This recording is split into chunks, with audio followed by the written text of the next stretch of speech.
believes I can't sleep.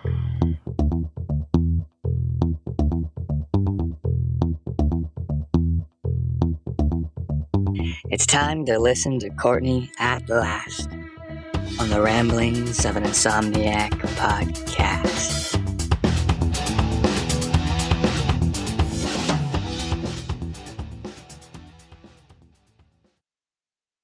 Hello and welcome to another episode of the Ramblings of an Insomniac. I am Courtney. Hey. So let me just give you a little disclaimer. This is probably not your podcast this is probably the most detailed and real and kind of just laying it all out there. I'm going to be. I'll probably share a lot more than I usually do and be more detailed than I usually am. I realize having a podcast doesn't sound like I'm a private person, but I actually am a pretty private person. That's why forever I didn't want to do this podcast on video. I didn't want to get on social media, but I realized that unfortunately I wasn't getting any traction at all. I was getting like no viewers, nobody downloading anything unless I did social media. But it gives me such massive anxiety that I can't handle doing it. And that's why I've said all along on this podcast and why you won't see me on YouTube is I just don't like sitting down in front of a microphone and sitting still and having to do this. Like it gives me anxiety and I hate putting my face out there. I hate talking about too much of my life. I try to just make it about things that I've observed and people that I've observed and with like little bits of my life thrown in. But tonight I feel like I need to really just delve into some things that I've kind of shied away from because I wasn't sure how much I wanted to share with people. But I feel like it's really important because of the topic. So I want to discuss abuse, whether it's mental or physical or sexual abuse. I want to discuss abuse and I want to discuss addiction. And unfortunately for me personally, just speaking for me,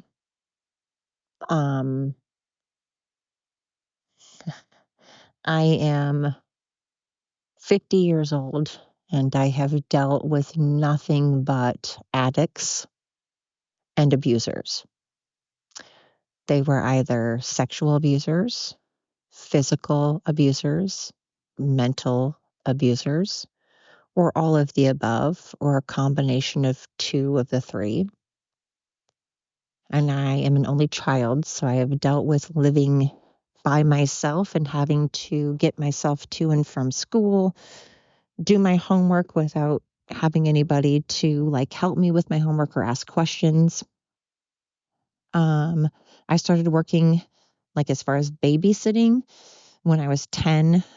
But before that, I did like lemonade stands and mowed people's lawns and walked people's dogs and washed people's cars and things like that. And then when I was old enough to actually work, which was 14, at least where I'm from, back in that time, I started working immediately because my goal was to leave my house. I didn't want to live in my house anymore. I didn't want to live with my parents anymore because my mom has been married 3 different times. And married to 3 different addicts and 3 different abusers. And then every time she would marry somebody, then they would become my abuser. And I would have to deal with their addictions. So I don't mean to just get right into this. I know I just started my podcast and there should be, like I always say, there should be some foreplay. There should be some like leading into it. But I've always said I'm just going to say what's on my mind and not, I don't know the etiquette. I don't know the protocol. I don't know what you're supposed to do. But I'm just getting right into it because today of all days, I'm just very, I've said this forever. When I'm finally done with something, or when something actually bothers me a lot, I don't discuss it. I usually am just Nike and I just do it. So if I've decided that I'm done with a relationship, I don't fight. I don't argue. I talk only when I need to talk. I pretty much speak just when I'm spoken to and I'm already making my exit plan. And then I just go because I give people a million chances and I try and I want to go to counseling and I want to work on myself and I don't think I'm perfect and I don't put all the blame on others. I'm not one of those people that puts all the blame on everybody else. And it's my fault for always picking addicts. I always say, if you make your bed, lie in it. If you make bad choices, it's your bad choices. But I do tend to pick people that need help and that need fixing, and then I reap what I sow. And so that's why I want to talk to people, is to tell you that you do not deserve abuse, whether it's mental, physical, or sexual. And if you're with an addict, they are 100%, just so you know, going to be a narcissistic abuser. That's just what addicts are. I'm not saying, because my son is an addict and I think he's a wonderful person. I think he's amazing. But when he was drinking, he was a narcissist and he would mentally abuse people. That's not who he is, but that's who he is when he drinks. And unfortunately, I have been caught up in relationships with people that are addicts and that they are apparently have been clean and sober and they're not addicts now. They're sober now. And then that's when I get together with them, when they're no longer doing their drugs or drinking and they're not doing it anymore and they've been sober. Then I'm like, oh, that's amazing. You've been sober. That's amazing. We should get together. And then I reap what I sow. And now here I am, a grown woman who has wasted absorbent amount of time on somebody that is both physically and mentally incredibly abusive. They cheat and they lie. They lie a lot. And then they do the whole gaslighting thing where they're like, I am not doing anything. You're a paranoid person. You're this and you're that. When you catch them red-handed with all the evidence, like if I had a bottle in my hand, like let's say I have a fifth of vodka in my hand, and let's say I am currently on top of, I'm a guy and I'm a woman. Let's say I'm me. Let's say I'm me and I've got a fifth of vodka in my hand and I am currently sitting on some man's wiener and I'm naked and I'm sitting on their wiener. And then my fiance walks in and they're like, what are you doing? Are you drinking and cheating on me? And I'm like, no, how dare? How dare you have the audacity of accusing me of cheating and drinking? Even if I'm sitting on another guy's wiener and I'm naked sitting on another guy's wiener with a fifth of vodka in my hand as I'm putting it up to my lips. And I'm like, what? You're accusing me. You're a paranoid person. You're a paranoid piece of shit. You're an asshole. And then they flip the switch and they tried to do the whole make excuses, justify, and smoke and mirrors and turn it around on you. Yeah, don't put up with that. I'm telling you, as a 50-year-old who has grown up with parents and stepdads up the yin yang and family members up the yin yang that are addicts, I'm telling you, no, every single addict thinks that they're special. That's what makes them a narcissist. Every addict thinks that they are so incredibly intelligent and so special and so different and so unique in this rare unicorn rainbow snowflake that, Haley's Comet. They just think that the sun and the moon and the stars revolve around their stupidity and their lies. And they think that no one smells the alcohol and no one sees their glazed eyes and no one sees their personality change and no one looks at their body language and their behavior. and that no one is aware of the things that just don't add up. Like you can literally, quite literally catch an addict snorting a line of cocaine. And they'll go, "Oh my God, you piece of garbage. Dare, how dare you have the audacity of accusing moi of doing cocaine? You're just a crazy person. You're seeing things. You're hallucinating. You're projecting. You're paranoid. You, because I am a victim and a martyr and insert excuse after excuse after excuse." And that's the mental abuse. The whole gaslighting, the whole flipping the switch. And then there's the whole, you have to walk on eggshells because if they've been drinking and they're feeling particularly guilty or paranoid, they're going to find every single teeny tiny little thing to start a fight about.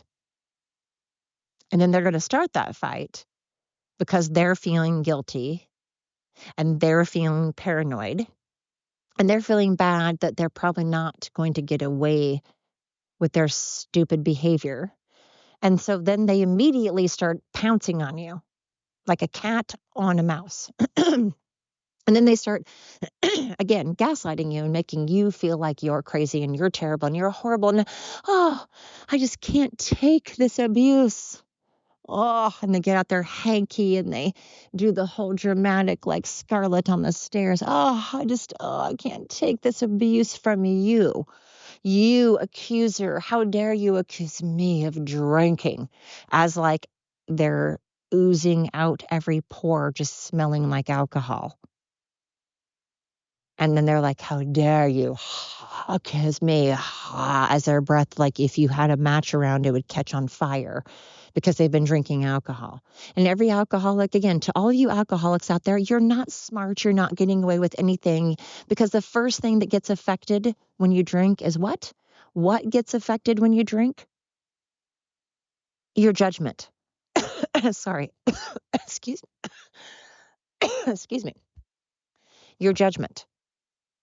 Your judgment is the first thing that gets affected. So you all think that you're being so smart and so crafty and like you're the very first alcoholics that have been put on this earth.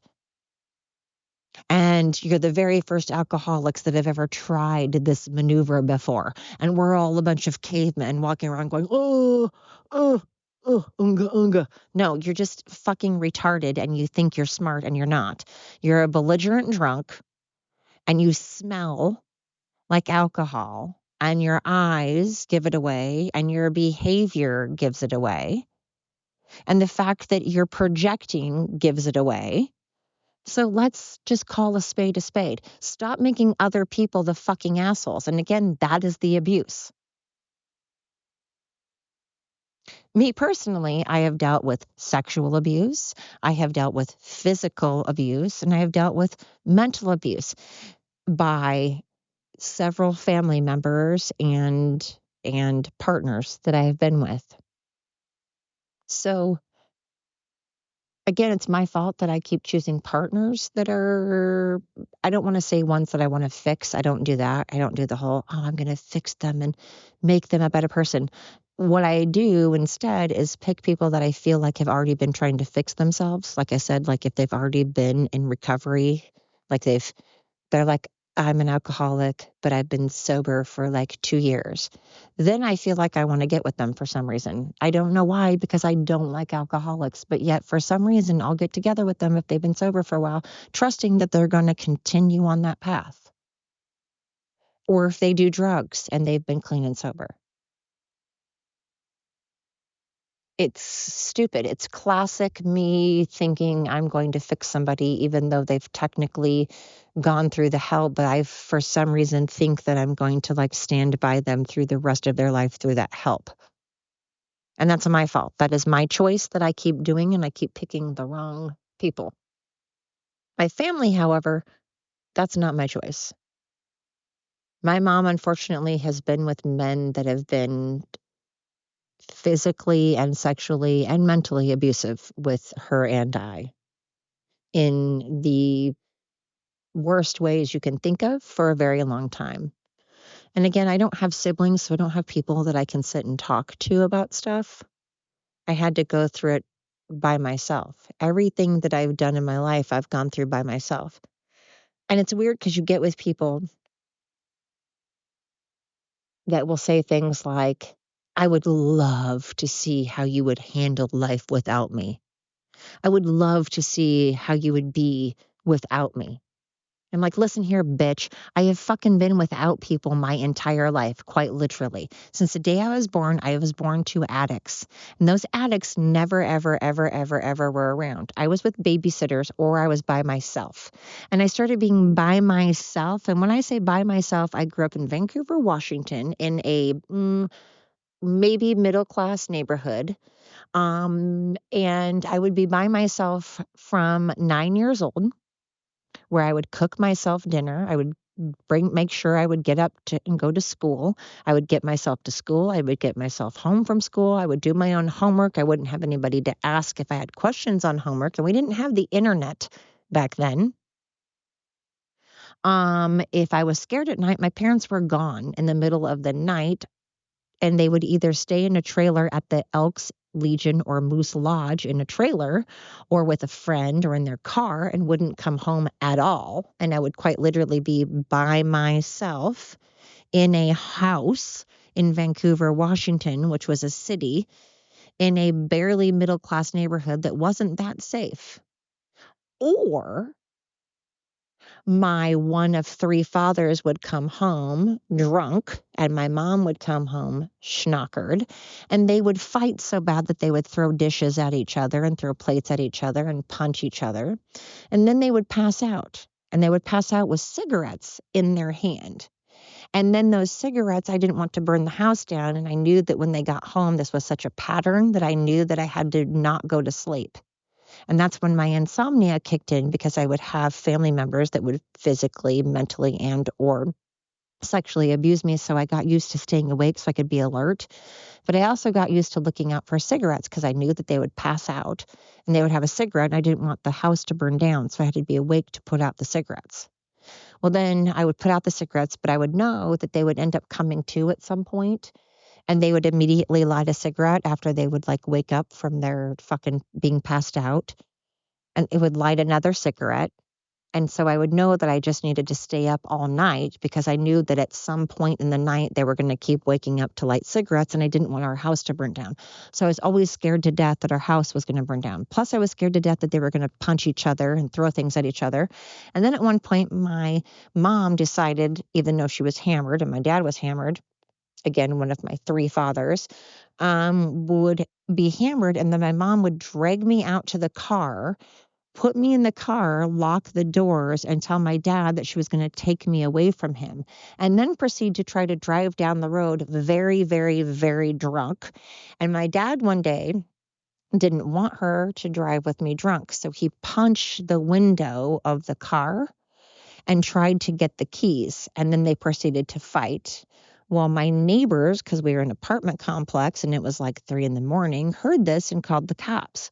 Well, it was a regular thing for me to have cops at my house. It was a regular thing to have dishes thrown and people punching each other. And again, having to stay up to make sure that cigarettes were out, having to make sure that nobody would physically or sexually abuse me. This got to be a pattern. And then, unfortunately, I gave birth to children that had addiction issues. And I ended up, when they're your children, you really, really don't sleep at night because you really don't want your kids to die. And you're extra, extra, extra worried about your children because you birthed them and you love them and you don't want anything to happen to them. Well, they would get drunk and they would cause issues and call me in the middle of the night, which is great. I wanted them to. I want them to call me in the middle of the night. I'd rather them call me in the middle of the night than drink and drive or whatever. But it was a constant thing where I couldn't sleep. I couldn't sleep because always knew that a call would come in, that I had to be awake for that call. I had to make sure that I got my kids home safe. And then you get in relationships, and those relationships are with people that have addiction issues, or say they don't have addiction issues, that they've been clean and sober. And then it turns out they lied. and then they drink. And then you're cleaning up after them and they lie to you and they lie to you and they like to twist things around when they drink behind your back and you catch them. And you're like, well, wait a second though. I smell alcohol on you. I smell alcohol in the car. You're staying out really late and you keep coming up with excuses as to why you're staying out late. And then when you come home, you immediately take a bath. Those things don't add up. And you're an alcoholic.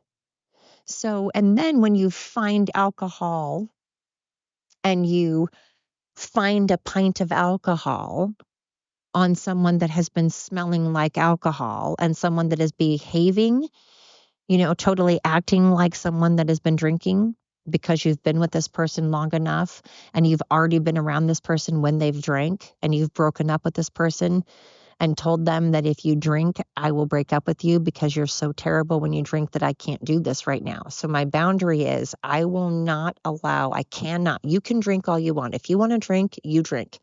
But I personally, my boundary is that if you choose to drink, if that's your choice, if you're making alcohol a priority over me, then I'm letting you know that that's not okay with me and I'm going to leave. So if you've made that very clear to somebody and they have promised you that they're not drinking, and then you start smelling alcohol all the time, not only on them, but in the car, and you find alcohol bottles and their behavior has changed back to when they were drinking, well, then I'm here to tell you if it walks like a duck and quacks like a duck, it's a fucking duck. It's a duck, people. If someone smells like alcohol and you find a bottle of alcohol and and the car smells like alcohol and they're behaving like they were when they were drinking, and then they start being extra paranoid and starting fights with you all the time and calling you names all the time, I'm here to tell you they are being a shady mofo. They are, in fact, drinking again or doing drugs again. And you don't have to deal with that. They're going to do everything they can to twist it around on you and make you the bad guy because that's what addicts do. That's what narcissists do. That's what sociopaths do. That's what controlling, abusive people do. If you are a controlling, abusive, addict, narcissist, or a sociopath, you are going to do everything you can to flip that script and gaslight somebody and make them out to be the most craziest bitch in the world. Like I said, you could catch them humping another woman with a fifth of vodka in their hand, and they will go, how dare you suggest, how dare you imply, how dare you accuse me of sleeping with another woman and drinking? That is how fucking retarded they are. So just know, this coming from a 50-year-old person who was quite literally, since the day she was born, put up with narcissistic, abusive alcoholics. I'm here to tell you that every single narcissistic, abusive alcoholic is the same. They think they're different. They think that they're beautiful unicorn rainbow snowflakes that are just getting away with murder, and they're all different, and they all have their excuses as to why they think they're different. And that's what makes them so narcissistic. Because they have the audacity to think that they are smarter than everybody else, that they can outmaneuver and con and manipulate everyone else. And they will verbally abuse you and deny. And sometimes you'll find yourself buying into it. You'll be like, shit, am I crazy? Is it me? Am I the fucking crazy one? No, you aren't. It's not you. I'm not claiming to be perfect. I don't think I'm perfect. Never, ever, ever will you ever hear those words uttered out of my mouth. I don't think I'm perfect. I don't think I'm a picnic. And again, if you listen to my previous podcast, you will hear me say that. I know that I'm an OCD clean freak. I know that I'm hard to live with because I like my house and my things where I want them. I want my things to be where I put them. I want my house to be clean. I cannot stand things that aren't clean, and I cannot stand things where I want them. But you know why that is? Because I've lived with control freaks my entire life. I have lived with abusive, narcissistic fuck faces my entire life. And I'm an only child who has never had to share anything. I'm not saying that makes it okay. I'm not saying that makes it okay. I'm just saying that I come by it honestly. When you come from a bunch of very, very, very controlling, abusive, narcissistic people that you can't trust, and you're an only child that has to do every single thing by themselves, so you only have yourself to rely on, it's very hard to live with someone else because you have learned and you've been conditioned to believe that your family is going to lie to you. Your family is going to hurt you. The family that you are supposed to believe in and trust and think that is loyal to you, the people that you think are safe, will only hurt you and abuse you. When you grow up around that, the last thing you want to do is live with somebody. And then when you finally decide, okay, Courtney, don't blame everybody else for what you went through. Not everybody is a bad guy. Not everybody is a dirtbag. You can trust people. There are good people out there. So when you finally let your guard down and you're like, all right, let's do this. Let's do this. Let's live with somebody. And then they fuck you over. And then you're like, all right, brush yourself off, brush off, move on. And then you get with someone else. And then that just keeps happening. Now, again, I have to take responsibility for part of it because apparently I pick shitball people. Apparently I should obviously go for different people, but I genuinely don't look for broken people. I really don't. I don't go for the people that I'm like, oh, I could fix them. That person is ridiculously unhealthy and totally mental. So I want to get together with them so I can fix them. I don't do that. I've never done that. That's not what I do. Unfortunately, I get to be together with people that say that they've gone through that stuff, but now they've been sober or whatever for years. I'm not saying that's any better. I'm just saying that's what I do. And obviously that doesn't work. So those of you listening out there, that's why I want to do this podcast, is that you don't need to do what I do. And I'm here to tell you at 50, please don't. An alcoholic is an alcoholic. There are people that are wonderful alcoholics. I think my son is amazing. He's been sober for 2 years, and I think he's the most amazing dad and human in the world. Is he perfect? No. But he's definitely better than a lot of people. So I'm not saying if you're an alcoholic, you're a shitball. I'm just saying that an alcoholic usually will do things to benefit themselves, and they have to kind of really work at not focusing on themselves and their addiction. And I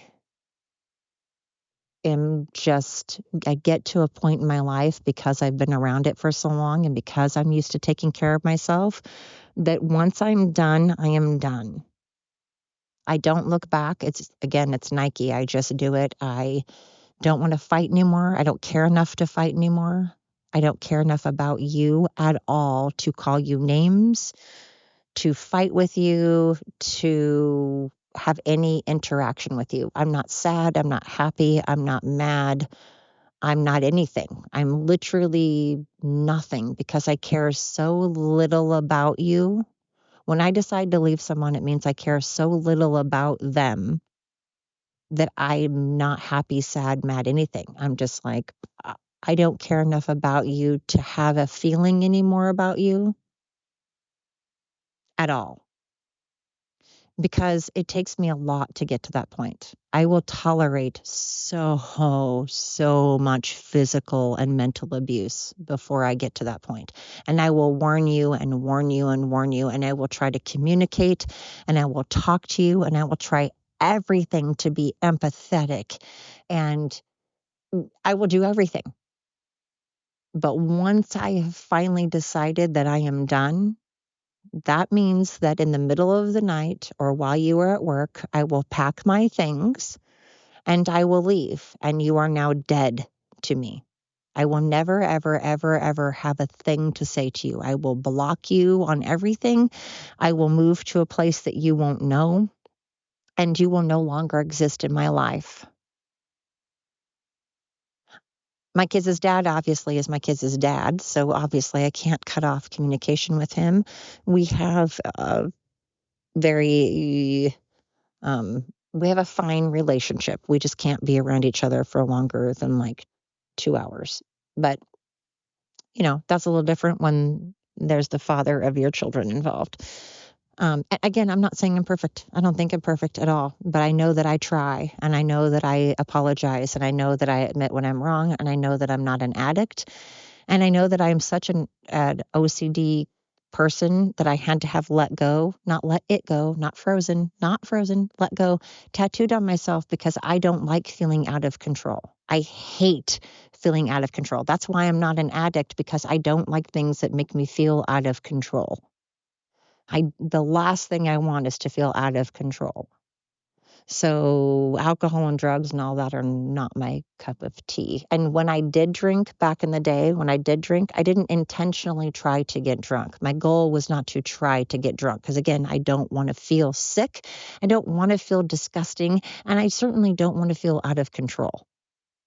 I've never understood why someone likes the feeling of being sick and dizzy and out of control. But to each his own. I have things I like that other people don't like. So again, we all have our things. I'm not judging. I'm just saying, me personally, if you're just don't stay in an abusive relationship. If it's physically abusive, mentally abusive, sexually abusive, don't stay. Don't make excuses. Don't make excuses for that person. Don't let them control you. Don't let them manipulate you. Don't let them con you. Don't let them flip the switch on you. You're worth more than that. You deserve more than that. You deserve way more than that. My cat is joining in. She says, yes, you do. You deserve more. Right, Hazy? By the way, have you noticed I'm doing another podcast at night? It's nighttime. I'm just avoiding going back in the house. So I have my cats out here. Just get a cat. I'm just kidding. I'm not against men. I'm not dogging on men. I don't think that all men are crap. I'm not one of those women. I'm not a woman that goes around hating on men. Like I said, I have to take responsibility for my part. I keep choosing the wrong people. Clearly, it's partly me. Definition of insanity, right? Doing the same thing over and over again, expecting different results, right? So, I don't know how to get out though, because here's the other thing. When inflation and everything is so expensive, I looked at apartments. My God, a 1-bedroom apartment, 1 bedroom, anywhere within like a 3-hour radius of where I live in Oregon is anywhere from $1,000 to $1,800. $1,000 to $1,800 a month for a studio to a 1-bedroom apartment, you guys. Well, I have animals. I have many animals because I live out in the country. So now I have to take my animals into consideration. And I will only have one income. I won't have two incomes. How the hell am I supposed to survive on one income and all of my animals? You know, it's a problem, and it's going to take some time. But you know what? The good thing is I've always survived. I have survived when I've had cancer. I've survived when I've had meningitis. I have survived when I have gone through death and abuse and so many things. I have ended up doing it on my own without help. So one thing I am is a survivor, and I know that I can do it, but it's going to be very, very, very difficult and mentally and physically exhausting. And it's going to take a while. And I just feel so claustrophobic right now. And I feel like I'm trapped. I feel like I'm in a jail. I'm having panic attacks and I can't sleep. I cannot sleep. I am exhausted. I'm so trapped and I'm tired. It's been 50 years that I have put up with abuse after abuse addict after addict, getting up in the middle of the night and bailing an addict out of jail, getting up in the middle of the night and putting out a cigarette, getting up in the middle of the night because police are knocking at your door because of a fight. It's exhausting and it's not fair. And a lot of it I did not do on my own because I was a kid. And it's what caused me to sleepwalk and pee my pants at night and have reoccurring nightmares. And it's what causes my insomnia now. That on top of all the guilt with my mom dying and the whole COVID thing and just so much that has gone on. I mean, I think I've said this, but my grandma and grandpa on my dad's side, I was incredibly, insanely close to. And they died when I was very, very, very, very young. And my great aunt tried to take a house away from me that my grandparents left me, and that turned into a whole thing. And my grandma died a couple of days before my birthday. And then my other grandma on my mom's side died on my birthday. And then my real biological dad died on a different birthday, on my birthday, but it was on my 9th birthday. And on that same 9th birthday that my dad died, my dog got hit by a car and died. And then I had a cousin die on my birthday. And then just recently, one of my aunts died a couple days before my birthday. My mom died 9 days before my birthday. But I've had a lot of stuff go on in my life, and I've had a lot of things that weren't my fault. And so I can't sleep. And people are like, you should do this, you should do that. And I'm like, what I should do is start living my life for myself. Stop picking people that need help. Stop picking people that have some tragic life story and start picking people that want to live life and not make excuses, not blame everybody else, not be a victim and not be a martyr.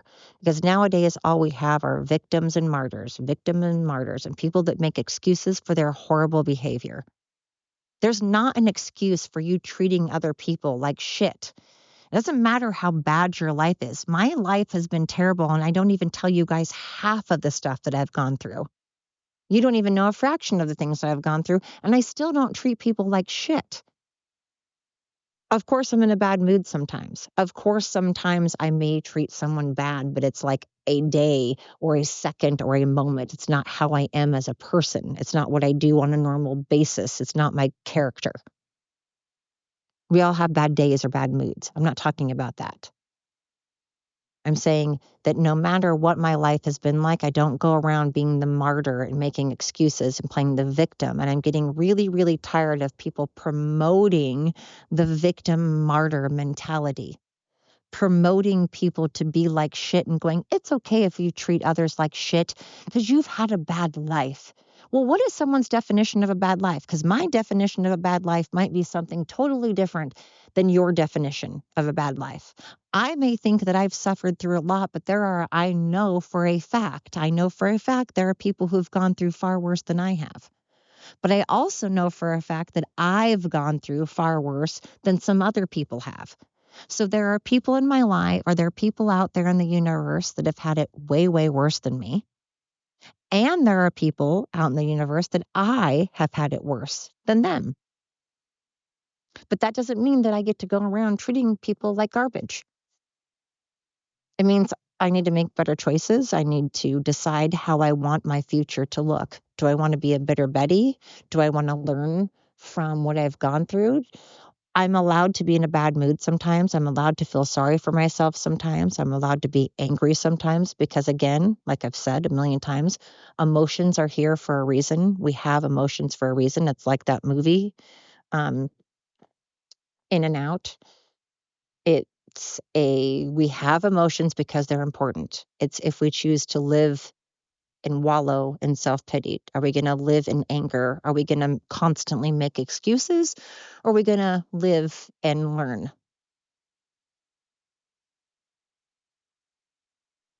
But I can tell you that right now, I want you all to know that if you are in a bad relationship, just get out. Don't waste your time. Life is short. Life is genuinely too short. I don't care if you are 16. I don't care if you're 25. I don't care if you're 40. I don't care if you're 75.